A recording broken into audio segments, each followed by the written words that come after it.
नमस्कार दोस्तों, आप देख रहे युवा संदेश और मैं आपके साथ हूं अभिषेक नायक। इन दिनों दोस्तों सोशल मीडिया पर ज्योति मौर्य और आलोक मौर्य की जो कहानियां हैं वो काफ़ी सुर्खियों में है।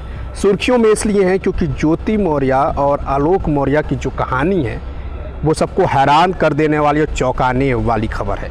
सूर्यवंशम फिल्म आपने देखी होगी, जहाँ पर अमिताभ बच्चन अपनी पत्नी को पढ़ा लिखा करके एसडीएम बनाते हैं।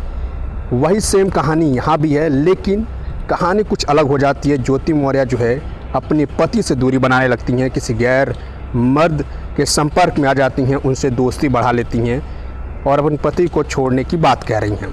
और इसी को लेकर के तमाम जो है विवाद जो है लगातार ज्योति मौर्य और आलोक मौर्य के बीच जो है विवाद लगातार जो है गहराता जा रहा है और इतना गहरा गया कि वो थमने का नाम भी नहीं ले रहा है। एक शादी का कार्ड भी वायरल हो रहा है बहुत तेज़ी से। शादी का कार्ड क्यों वायरल हो रहा है वो भी मैं आपको बताऊंगा।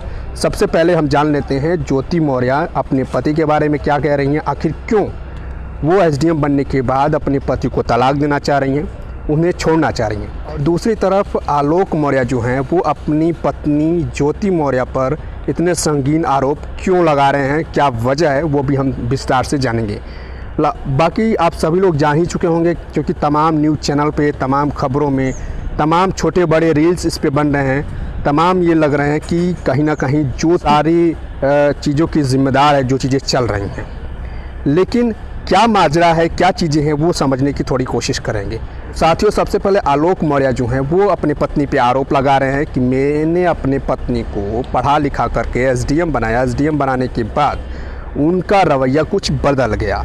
वो अपने साथी सहयोगी जो है किसी से अफेयर में आ गई, उनसे चक्कर चलने लगा, बातचीत होने लगी, फेसबुक से व्हाट्सएप से चैट होने लगा, बात होने लगी, कई सारे अश्लील बातें भी उसमें की गई। ये तमाम सारे जिक्र जो है आलोक मौर्य करने लगे और ये भी बोलने लगे कि पत्नी जो है मुझसे दूरी बनाना चाहती हैं, मुझे छोड़ना चाहती हैं, मुझे तलाक देना चाहती हैं।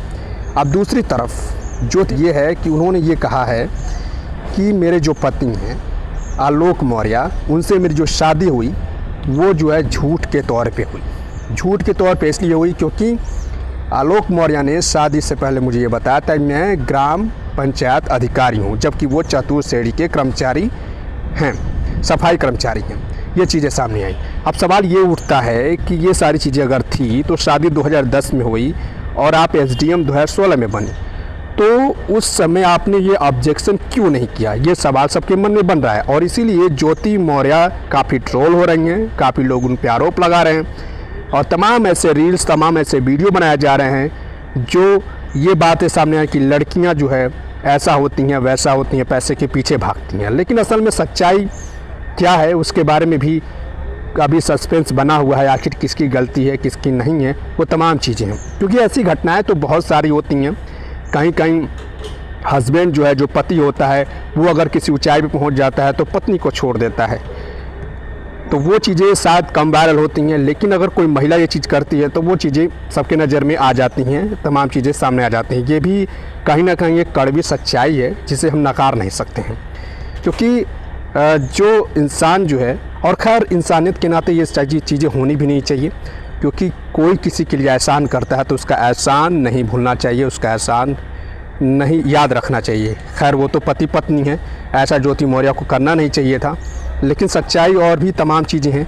जो कार्ड दोस्तों वायरल हो रहा है, मैं आपको बता रहा हूँ, जो कार्ड शादी का कार्ड वायरल हो रहा है उसमें जब जो है आलोक मौर्य की शादी हुई तो उसमें उनका कोष्टक में ग्राम पंचायत अधिकारी लिखा हुआ है और इसी आधार पर ज्योति मौर्य कह रही हैं कि मुझसे झूठ और फरेब से शादी हुई। लेकिन गांव वालों से पता चला कि ऐसा कुछ नहीं है। ज्योति मौर्य और आलोक मौर्य के जो परिवार वाले हैं आपस में जानते समझते थे और कहीं ना कहीं एक रिश्तेदारी भी थी दोनों लोगों में, जो सारे बूझ जो शादी हुई समझ बूझ के अच्छे तरीके से हुई। और वहीं ज्योति मौर्य ये आरोप भी लगा रही है कि दहेज का आरोप लगा रही हैं कि मुझे दहेज मांगा जाता था, तमाम चीज़ें वो लगा रही हैं, चीज़ें बता रही हैं। ज्योति मौर्य के जो पिताजी हैं वो भी ज्योति मौर्य के ही शायद साथ दे रहे हैं। वो कह रहे हैं कि शादी जो है झूठ और फरेब के नाम पर हुई है। आलोक मौर्य और उनके परिवार जो है सारे लोग फरेबी हैं, झूठे हैं। और इसी बात को लेकर के जो आलोक मौर्य के जो पिताजी हैं इन दिनों डिप्रेशन में हैं, उनकी तबीयत भी बिगड़ी हुई है, तमाम चीज़ें हैं।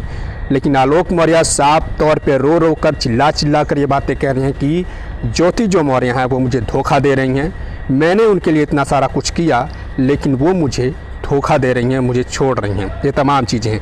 लगातार दोनों के बीच दोस्तों जंग छिड़ी हुई है। हर सोशल मीडिया प्लेटफॉर्म पर, न्यूज़ चैनल पे लगातार बातचीत सामने आ रही है। तो वहीं ज्योति मौर्य का एक नया बयान सामने आया। उन्होंने ये चीज़ कही कि वही बात उन्होंने कही कि मुझे दहेज से प्रताड़ित किया गया, ये सारी चीज़ें थी। अब ये भी बताया जा रहा है ज्योति मौर्य के 2 बच्चे भी हैं। अब ज़रा सोचिए, उन दिनों वो ऐसा ऑब्जेक्शन क्यों नहीं उन्होंने किया? अगर ऐसा था तो उन समय ही उनको छोड़ देना चाहिए सब कुछ। इतना कुछ होने के बाद अचानक ये सारी बातें सामने आना एक अपने आप में आश्चर्यजनक है। और इसीलिए यही कारण है कि ज्योति मौर्य को ट्रोल किया जा रहा है और सारा दोष उसी पे लगाया जा रहा है। साथियों, ये सारी घटनाएं, ये सिर्फ एक ही घटना नहीं है, ये घटनाएं कई सारी होती हैं। ये एक ही घटना नहीं है, अगर देखा जाए एक तरह से तो ये घटनाएं कई सारी होती हैं, जिसमें सिर्फ महिला ही नहीं, पुरुष भी ऐसे कदम उठाते हैं। पुरुष भी जो है महिलाओं को इस तरह से रोड पे छोड़ देते हैं। पुरुष भी जब कहीं सफल हो जाते हैं तो वो भी महिलाओं को इस तरह से ही छोड़ जाते हैं। और एक महिला जब ये चीज़ करती है तो उसकी चीज़ें वायरल होती हैं, क्योंकि महिला जो होती हैं उनको लोग ज़्यादा ध्यान देते हैं, ज़्यादा टारगेट महिला पे रहती हैं। तो तमाम चीज़ें हैं। मैं किसी का समर्थन नहीं करता, लेकिन एक चीज़ साफ कह देना चाहता हूँ कि जो भी चीज़ हो रहा है वो गलत हो रहा है। क्योंकि अगर आप किसी को पढ़ा लिखा करके अधिकारी बनाते हैं तो आपका कर्तव्य बनता है कि उसके साथ रहें, अपने फैमिली के साथ रहें, अपने परिवार के साथ रहें, ना कि दूसरे से अफेयर चलाएं। ये तमाम चीज़ें सामने आती हैं। लेकिन विवाद जो है बढ़ा है और लगातार बढ़ता विवाद चल रहा है। आगे क्या होता है, ये विवाद थमता है, क्या मोड़ लेता है, वो देखना बाकी है।